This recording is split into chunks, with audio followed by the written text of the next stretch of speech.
আমাৰ ভাৰত দেশখনে কোন দেশৰ সৈতে অপেন বৰ্ডাৰ শ্বেয়াৰ কৰে অৰ্থাৎ কেৱল পৰিচয় পত্ৰৰ সহায়ত আপুনি কিমান দেশলৈ যাব পাৰে আহক জানো আজিৰ এই ভিডিঅ'টোত ভাৰতে অপেন বৰ্ডাৰ শ্বেয়াৰ কৰা প্ৰথম দেশখন হ'ল নেপাল হয় নেপালৰ সৈতে আমাৰ ভাৰতে 1752 কিলোমিটাৰ বৰ্ডাৰ শ্বেয়াৰ কৰে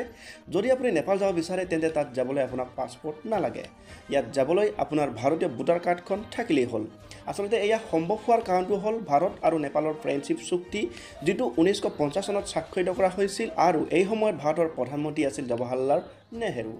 আনহাতে ভাৰতে অপেন বৰ্ডাৰ শ্বেয়াৰ কৰা দ্বিতীয় দেশখন হৈছে ভূটান হয় ভূটানৰ সৈতে ভাৰতে 578 কিলোমিটাৰ বৰ্ডাৰ শ্বেয়াৰ কৰে আনহাতে নেপালৰ দৰে এই ভূটানলৈ যাবলৈ ভাৰতীয় লোকক কোনো পাছপৰ্ট নালাগে আপোনাৰ ভোটাৰ কাৰ্ডখনে হৈছে এই দেশখনৰ প্ৰৱেশ পত্ৰ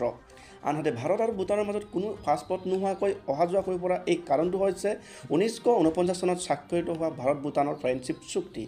আনহাতে ভাৰতে অপেন বৰ্ডাৰ শ্বেয়াৰ কৰা তৃতীয় দেশখন হৈছে ম্যানমাৰ হয় ম্যানমাৰৰ সৈতে ভাৰতৰ মুক্ত চলাচল 2018 চনৰ পৰা 2024 চনলৈ আছিল কিন্তু পাছলৈ ম্যানমাৰত সংঘৰ্ষ হোৱাৰ বাবে মুক্ত চলাচল ব্যৱস্থাটো বৰ্তমান স্থগিত কৰি ৰখা হৈছে তেনে বন্ধুসকল এই দেশবোৰৰ ভিতৰত আপুনি বৰ্তমানলৈ কোন দেশলৈ গৈছে এই কমেণ্ট বক্সত আপুনি জনাব